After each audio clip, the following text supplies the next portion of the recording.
Hey guys, this is Vic from GraspingTheMarket and welcome to our market briefing.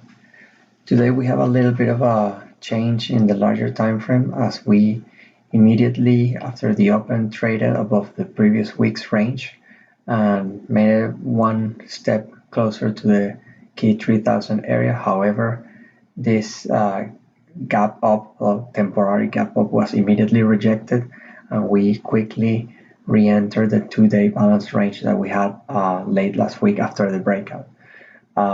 It is okay. I mean, markets go from balance to trend to balance, and it seems like the market is finding balance up here. I will give more details about that move that we saw today in a second, but I mean, it's good to say that after the breakout, the breakout gap is holding and we're finding balance up here, which means we're accepting the highs.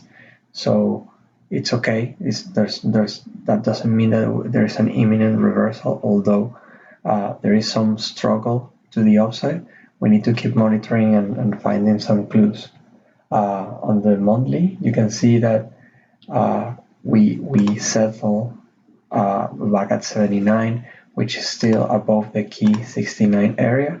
So no more change, no significant change there. But yeah, it's good to know that we trade above the high from the breakout last week. If we look at the market profile, you can see how you gap up and immediately the push was lower.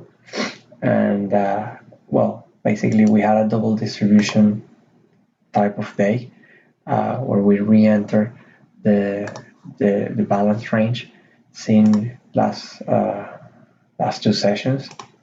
One important thing that I would like to mention is that on the pushes lower that we saw in the A period and the FG period, and we tweeted about this, the way these moves behave show a lot of emotional trading. I mean, it was going unidirectional, very fast and very thin volume. So it's possible that there was some liquidation involved in those. And after those liquidation orders are completed, you see how the market holds and even starts going back up.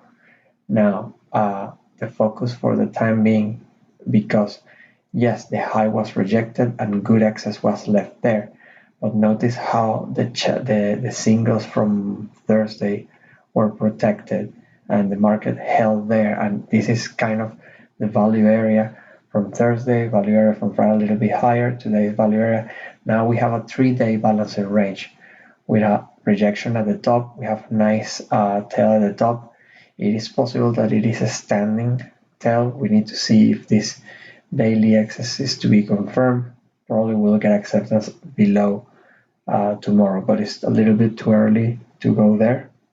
And another important point is that after the second emotional, let's call it liquidation break, the market held and attempted to close the gap towards the end, but it didn't.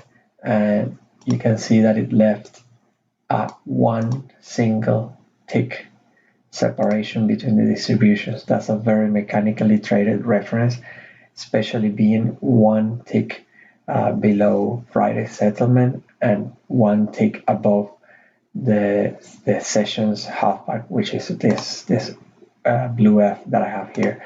So the odds are good that that distribution will be close. And to be honest, being right in the middle of the 3-day balancing range, I wouldn't be surprised.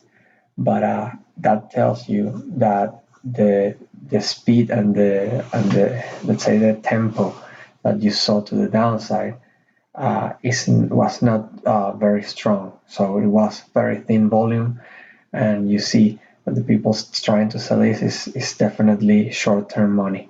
So focus for tomorrow, definitely on assessing value development relative to the 3-day balancing range. If we get acceptance below today's low, that increases the odds that we are tackling Thursday's low and probably closing some of the singles.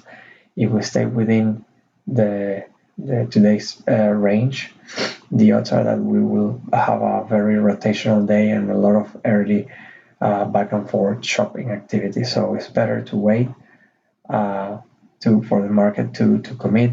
Any breaks from this 3-day balancing range, either upwards or downwards, I mean, it needs to be monitored as a break. It's likely to hold. If it fails, we get back into the range. But the focus for the moment is very difficult to trade in the middle. I would say focus on the edges of this 3-day balancing range.